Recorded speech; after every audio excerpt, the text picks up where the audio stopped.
Fala galera, tudo bom? Tio Uli na área, estamos falando aqui diretamente de Vail, no Colorado. E esse é mais um programa aí para vocês, do programa de mentorias do Close Friends 1, do Close Friends 2 e do grupo Close Friends 3. Então, gostaria de falar hoje sobre um tema que eu acho super relevante para quem gosta de análise fundamentalista, que é as 5 forças de Porter. Isso aí foi derivado de um artigo acadêmico escrito aqui pelo cara chamado Michael Porter. O artigo 5 Forças Competitivas que Moldam a Estratégia, em 1969, na Harvard Business Review, foi publicado pelo Michael Porter, que era muito novo na época. Isso aí foi uma grande conquista da parte dele, um impacto tão cedo de um rapaz tão jovem, e destina-se à análise de competição entre empresas. Então, você que gosta de análise fundamentalista e quer entender por que algumas dinâmicas acontecem, por que alguns fundamentos se comportam de certa maneira, você não pode deixar de ver isso até o final, tá? Eu peço a vocês também que já deem um like aqui nesse vídeo. Isso é uma maneira de vocês patrocinarem sem custo nenhum o conteúdo para outros integrantes do YouTube. Então, falando aqui mais sobre o Michael Porter, ele é professor da Harvard Business School com interesse nas áreas de administração e economia. Ele estudou na Universidade de Princeton, onde ele se licenciou como engenheiro mecânico e aeroespacial, uma indústria aí bastante concorrida e com muitas mentes brilhantes. Ele obteve um e um doutoramento em economia empresarial, ambos em Harvard, onde ele se tornou, como eu disse antes, professor com apenas 26 anos. The Competitive Advantage of Nations, as vantagens competitivas das nações, é um título obviamente alusivo ao conceito clássico de vantagens comparativas do Davi Ricardo, um economista muito celebrado aí do século passado. E Porter ampliou a análise aplicando a mesma lógica nas corporações derivado das nações, e ele lançou o cérebro modelo diamante, chamado aí pela gente pelo 5 forças de Porter, né? Vou começar aqui com cada uma das 5 forças e vou dar início através da poder de compra dos clientes. Eu vou chegar aqui do lado só um pouquinho para melhorar a visualização das pessoas. O poder de compra dos clientes, ele advém de algum tipo de vantagem por parte de volume de compras em relação aos fornecedores, forçando os mesmos numa briga constante por qualidade ou preço. Então, não necessariamente a empresa vai ter que baixar o preço para diminuir a sua margem de lucro, ela pode agregar mais valor para o produto e com isso alterar a sua margem final, mas isso vai vir pelo preço do poder de compra dos clientes, porque eles vão forçar cada vez mais uma negociação melhor para o lado deles, naturalmente, né? Pontos que aumentam o poder de barganha dos clientes são os seguintes: poucos compradores para muitos vendedores. As empresas petrolíferas de exploração passam por esse caso, porque elas são poucas exploradoras com alto volume de investimentos, e aí a gente tem uma cadeia de fornecedores bem maior, então ela consegue usar essa força a seu favor para garantir grandes margens. Esse é um dos motivos, além de outros, que o John Paul Getty falava que uma empresa de petróleo é o melhor negócio do mundo e o segundo melhor negócio do mundo é uma empresa de petróleo mal administrada. Deve ter um pouco de fundamento por causa disso, né? Produtos com pouca diferenciação entre os concorrentes. Então, as empresas de commodities, elas são pressionadas pelos compradores porque elas não têm diferenciação nenhuma, então elas acabam tendo uma escolha mais lógica e aí passa por preço, já que eles não conseguem apresentar diferencial nenhum competitivo, tá? A gente vai ver que isso também não é uma verdade absoluta para todas as empresas de commodities. Poucos custos de troca para os novos fornecedores, ou seja, restaurantes em geral. Se eu estou comendo um restaurante aqui regularmente e o poder de troca do cliente é alto, o que acontece? Eu vou ser pressionado e aí eu vou ter que abrir mão de preço ou, mais uma vez, vou ter que agregar ingredientes mais caros que vão alterar por si só a margem de lucro do restaurante, tá? Então a gente está falando aqui de PF, de restaurante aquilo que não tem diferenciação. Outro ponto forte aí para o poder de barganha dos clientes é o potencial de integração para a cadeia de suprimentos, ou seja, o cliente ele tem um fornecedor e aí se o fornecedor começa a ficar grande, barganhar muito o preço, só que ele fala assim, tá, então deixa que eu faço em casa e aí ele te tira do negócio. Um grande exemplo disso são grandes empresas de construção que decidem por produzir o seu próprio cimento. As grandes empreiteiras do Brasil passaram por essa fase. A gente está falando aí de Camargo Correia, a gente está falando de Votorantim, que são produtoras de cimento atualmente, porque faziam obras de tal grande escala que valia a pena eles integrarem a cadeia de suprimentos para eles, tá? Quando o fornecedor significa uma parcela baixa dos custos da empresa, ela tem um potencial de barganha em cima deles, por quê? Porque ela pode falar assim, cara, você não faz diferença no meu balanço em termos de custos, então vou te espremer até o final aqui. Esse caso é a indústria de transação de dados no ano de 2014, então o que a gente pode falar aqui? Quando a gente estava falando de Cielo e Redcar e elas detinham um oligopólio desse mercado, era um tipo de competição. Aí, quando o BC mudou a lei e ele permitiu que novos entrantes participassem desse mercado, a dinâmica competitiva mudou. Então, isso aí foi um marco regulatório que alterou uma dinâmica competitiva e isso pode acontecer a qualquer momento com qualquer empresa da bolsa. Então, você precisa ter um tipo de plano alternativo para caso isso aconteça, até mesmo se desfazer daquela empresa por falta de fundamentos, tá? Quando o produto do fornecedor tem baixa percepção na qualidade final do produto do adquirente, e aí a gente vai falar que ninguém se importa com a marca de soda cáustica usada na tinta que você tem na tua parede, né? Para você fazer tinta, você precisa ter soda cáustica, que é um produto que a Unipar vende, por exemplo, mas quando eu estou lá comprando a minha tinta Suvinil, eu não estou nem aí para saber quem é o fornecedor de soda cáustica. Então, a Suvinil, através da BASF, se eu não me engano, ela pode bater no preço, porque isso é quase uma commodity, tá? Então, esse foi o poder de compra dos clientes. Vamos agora para a ameaça de entrada de novos concorrentes. Novos entrantes adicionam capacidade excedente no mercado. Com isso, eles fazem pressão nos preços para ganhar market share. Simples assim. Quando novos entrantes têm um portfólio amplo, eles podem exercer pressão, oferecendo outros benefícios e usar o fluxo de caixa de outras atividades para suportar esses novos investimentos. Então, para criar uma barreira de entrada de novos entrantes, as empresas acabam investindo mais em novos atributos, mais em marketing, remodelagem mais frequente dos layouts. O que a gente está querendo falar com tudo isso, gente? Por consequência, a empresa assegura uma rentabilidade, segura a rentabilidade da empresa. O que a gente está falando aqui?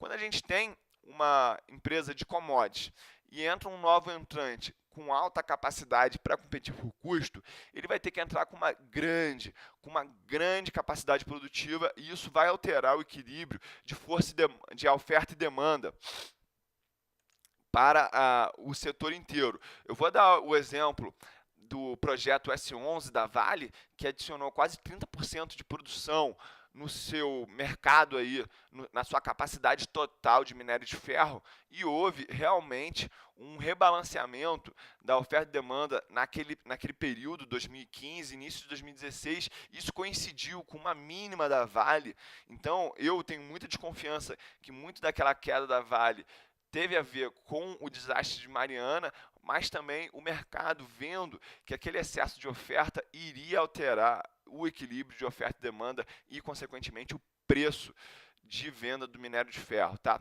As 7 principais barreiras de entrada de novos concorrentes são os seguintes: economia de escala.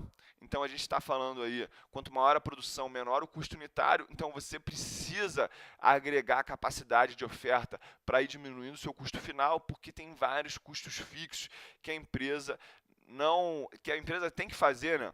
Independentemente se ela oferece 100 ou 200 milhões de toneladas, 1.000 toneladas, não sei aí a métrica exata, tá? Efeito de rede, a gente está falando que quanto mais clientes a empresa tem, maior a vantagem para novos clientes, ou seja, os clientes que estavam na base são beneficiados com isso. A gente está falando do WhatsApp, por exemplo, se entrar mais pessoas do meu ciclo de amizade usando o WhatsApp, a ferramenta se torna mais completa para mim. Então eu tenho uma melhor usabilidade disso. Outra coisa é custo de troca. Para o cliente trocar de fornecedor, existem custos que freiam essa intenção. Vou dar o exemplo aqui, quem usa o pacote Office e já foi treinado no Excel, tem uma maior dificuldade de alterar para outro pacote de produtividade, de planilhas. Eu, por exemplo, uso Excel desde que eu me entendo por gente, então para eu trocar para um outro fornecedor seria muito complicado, e é por isso também que o Bill Gates, quando faz sua filantropia, ele dá muitos computadores de graça. A Microsoft oferece para as universidades, para as escolas, o pacote Office de graça. Não é porque eles são bonzinhos, é justamente porque eles querem que aqueles estudantes, aqueles jovens sejam treinados nessa ferramenta, porque aí o custo de troca para outra fica muito mais alta, já que ele teve que investir tempo, dedicação, estudo para aprender aquela ferramenta, tá?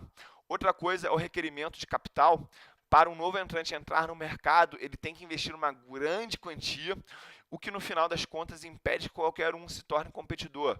Vamos dar o exemplo aqui de construir uma siderúrgica de alto forno. Não é para qualquer um. Por quê? Você tem que fazer um investimento de 500 milhões de dólares, você tem que ter uma estrutura logística, não é coisa para iniciante. Então, novos entrantes nesse mercado só devem vir de joint ventures, de outros competidores, de empresas já do setor que vão agregar mais capacidade, mas ter um novo entrante do nada no setor com grande capacidade não é mole, porque, vamos dar o exemplo aqui da JBS.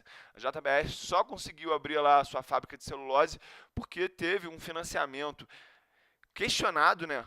Hoje em dia a gente vê que muito daquele financiamento não foi lícito, então essa era uma barreira de entrada que foi superada por uma maneira escusa, vamos dizer assim, da melhor maneira possível, né?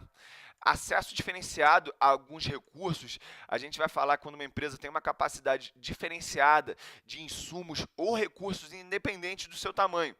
Eu vou falar agora da Vale com seu minério de ferro de alta qualidade. Para quem não sabe, a Vale ela tem um blend, um minério de ferro com um teor ferroso maior que as empresas do Canadá, da Austrália. Então, o que as empresas chinesas como clientes fazem? Compram o minério da Vale para misturar e aumentar o teor ferroso do produto final, e com isso ela consegue utilizar essa matéria-prima a um custo menor. Mas, e aí? O que a Vale tem com isso? Um acesso diferenciado para esses recursos. Muitos críticos da privatização da Vale falam nessa tecla, que a Vale tinha minas de minério de ferro muito valiosas, muito ricas, e isso foi passado a custo zero para a iniciativa privada, né? Então, isso aí, a Vale já nasceu com isso, né? Ela foi agraciada com essa benécia.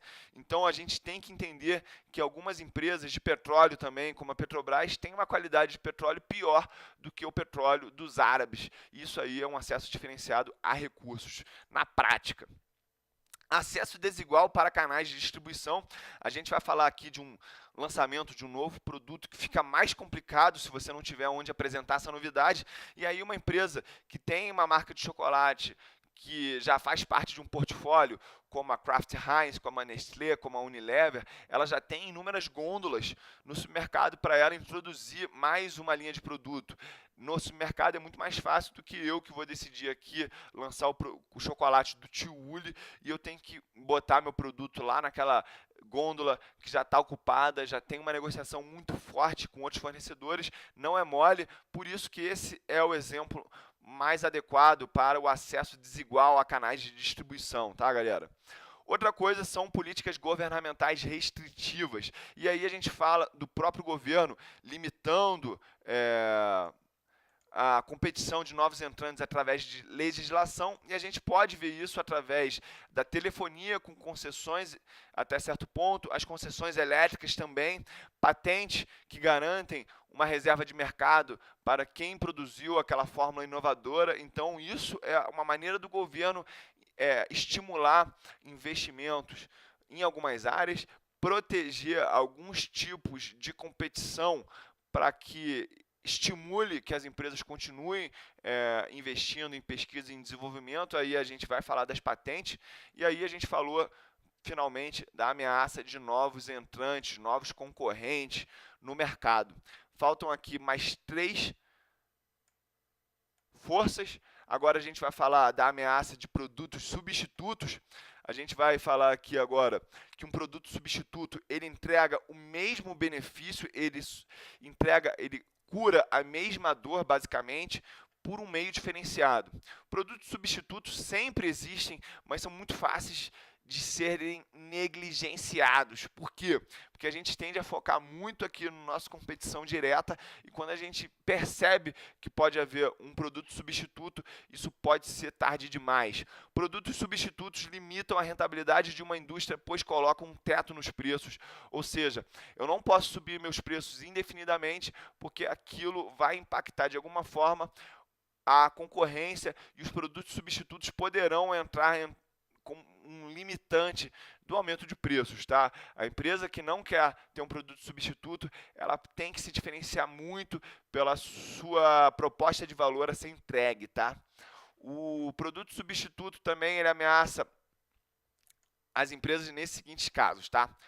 Quando o produto substituto tem uma performance em relação ao preço alta, vamos dar o exemplo da manteiga e margarina. Manteiga é a preferência, é mais saudável, mas se ficar muito caro, a margarina vai entrar tomando mercado, porque as pessoas, no final das contas, querem solução do que? Ter um óleo para fritar alguma coisa, ter alguma coisa para passar no pão.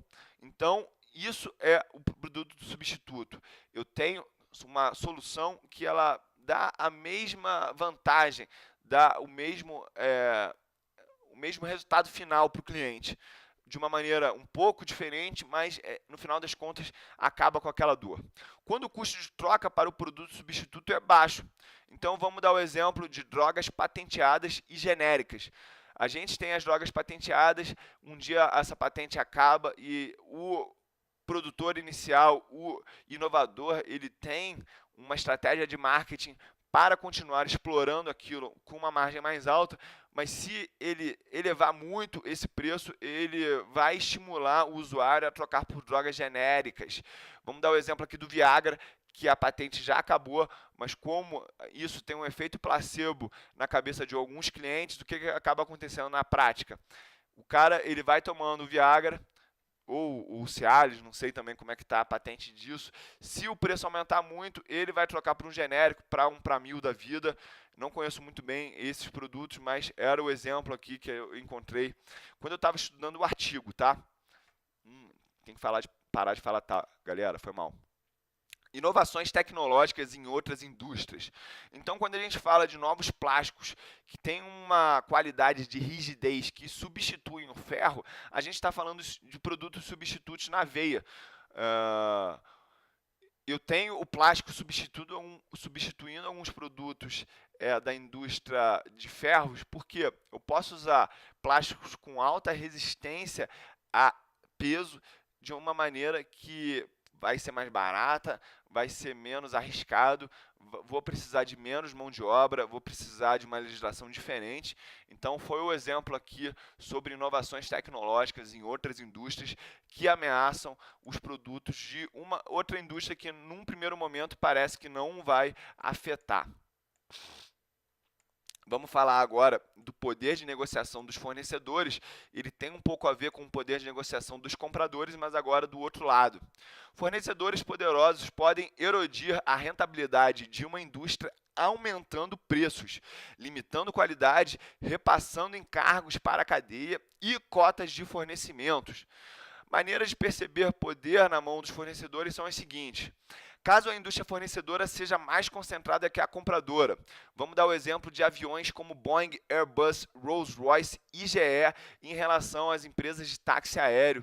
Essas empresas são as grandes fornecedoras, elas têm uma concentração de fornecimento forte, só elas têm autoridade para produzir alguns produtos que o cliente final vai se sentir confortável. Então, esse é o caso de quando a indústria fornecedora é mais concentrada que a compradora, gera um poder de barganha muito forte. Quando a indústria fornecedora é menos dependente de receitas daquele mercado. Vamos dar o um exemplo aqui, a indústria petroquímica, ela é muito pouco dependente da indústria de fabricantes de espuma. Então, as indústrias de fabricantes de espuma, como dependem dos produtos petroquímicos para produzir os seus insumos, elas têm que ficar na mão, de alguma forma, das empresas petroquímicas, que são colossos, gigantes, e provavelmente a indústria de espuma ela é um pequeno percentual do faturamento. Então ela fala assim, quer comprar, compra, não quer comprar, fica chupando o dedo, porque eu não vou te fornecer. Na prática é assim mesmo, por isso que a dinâmica de preços ela é passiva em relação às menores indústrias. Caso a indústria consumidora tenha altos custos de troca, vamos dar o exemplo aqui, o treinamento de usar o terminal Bloomberg demanda investimento em treinamento por parte dos clientes. Então, quando eu me dedico a aprender todo o terminal Bloomberg, apesar do aumento do preço acontecer, para eu aprender outra ferramenta vai custar tão caro que eu prefiro continuar, entubar aquilo e tentar repassar esse custo a mais para o meu cliente. Caso não haja produtos substitutos para o fornecedor. Vamos dar o exemplo aqui dos sindicatos de pilotos de avião muito organizados e eles não têm substitutos, ou seja, os pilotos se organizaram para que eles, em conjunto, tivessem um poder de barganha maior com as companhias de táxi aéreo. Com isso, eles falam assim, ó, quer voar, tem que ter gente para pilotar. Se você quer ter os nossos pilotos, você tem que pagar o que a gente decidir. E aí, a gente soma GE, Rolls-Royce, Airbus, Boeing, pilotos de avião. Por isso, é um setor tão fragilizado de maneira competitiva, esse setor de táxi aéreo. A gente está falando de Gol, Latam, Azul, Avianca, que foi agora para a recuperação judicial. Isso é tão normal por causa disso. As pressões vêm de todos os lados nesse setor. O Warren Buffett comprou as 4 maiores carriers, que eles chamam, dos Estados Unidos. Talvez ele seja a única pessoa capaz de consolidar essa indústria para que esse balanço tenha uma alteração, e aí eles podem pensar em produzir o seu próprio treinamento de pilotos, fazer a sua própria escola. É complicado, mas se alguém quiser começar, tem que começar muito grande, tá? Integração para frente por parte dos fornecedores. Agora a gente está falando de indústria que decide expandir a sua atuação para o varejo e ter operações integradas. A gente está falando de empresas como a Grandene, que era uma produtora de calçados. O que ela decidiu fazer? Vou abrir as minhas próprias lojas Melissa, porque aí eu controlo o canal de distribuição. Eles fizeram isso porque eles estavam tendo problemas com os distribuidores e eles entenderam que eles tinham que controlar aquele canal desde a parte da produção de produtos até a distribuição final do sapato. Então, eles têm toda a cadeia integrada aí, e esse é um exemplo de como o poder na mão dos fornecedores pode aumentar ainda mais. Caso o produto seja altamente diferenciado e o fornecedor influencie o cliente do seu cliente. Estamos falando aí dos tecidos de nylon da fabricante Dupont. Quando você compra um tecido com spandex, você pode ter a opção de comprar a marca nylon e você pode comprar qualquer outra marca. Isso aí fica a teu critério, mas quando a Dupont vai e faz pressão na mídia para o cliente final, ela está falando assim, quando você for comprar um tecido com spandex, faça o pedido do tecido nylon. Outro exemplo claro disso é a Intel. Você poderia nem saber qual é a marca do processador do teu computador, mas quando ela fala compra Intel, vá lá, Intel é o melhor, você só quer comprar um computador que você nem vê aonde está o chip de processamento, mas você quer o Intel. Vamos agora para a última força de Porter, rivalidade entre concorrentes. Cada vez mais esse aqui vai sendo um tema delicado na estratégia competitiva por causa da internet, né? Você consegue agora chegar e segmentar muito bem o seu cliente, e você consegue fazer uma oferta diferenciada. Vamos falar aqui na rivalidade entre competidores, que ela pode existir de várias formas. Uma é no preço, outra é em novos produtos e a outra é em incrementos de produtos existentes. Então vamos dar o exemplo aqui de preço. Eu posso competir por sabonete, por o preço é barra de gordura, o cara quer só se limpar, vai lá, compra sabonete por preço. Novos produtos, eu posso usar o sabonete em barra, posso usar o sabonete em gel, posso usar o sabonete em pó. Tem vários novos produtos que foram sendo adicionados nesse portfólio e agora a gente vem com incrementos de produtos existentes. Então, antes eu tinha o shampoo, o sabonete que ele fazia só a limpeza, agora eu tenho o sabonete que ele tem 1/3 de creme hidratante, eu tenho o sabonete com glicerina, eu tenho o sabonete antialérgico. Então, quando você vai criando novos incrementos, você vai criando uma diferenciação no teu produto que não necessariamente te faz querer competir por preço diretamente. Agora, a rivalidade ela pode ser classificada entre intensidade e base. Vamos falar aqui quando a indústria tem vários competidores e nenhum deles domina, essa competição fica mais intensa. Por quê? Porque todo mundo vai acabar querendo brigar pelo mercado do outro. Quando o crescimento da indústria desacelera e a intensidade de competição aumenta. Por exemplo, na indústria de educação financeira no Brasil, o mercado está crescendo tanto, tem tanto espaço que eu não preciso ir no produto, no cliente de outros fornecedores, eu posso criar meu próprio mercado. Mas quando isso arrefece, o que eu vou fazer? Eu vou tentar começar a tirar cliente dos outros competidores e aí a gente vai ter uma briga por preço, por novo produto ou por incremento de produto existente.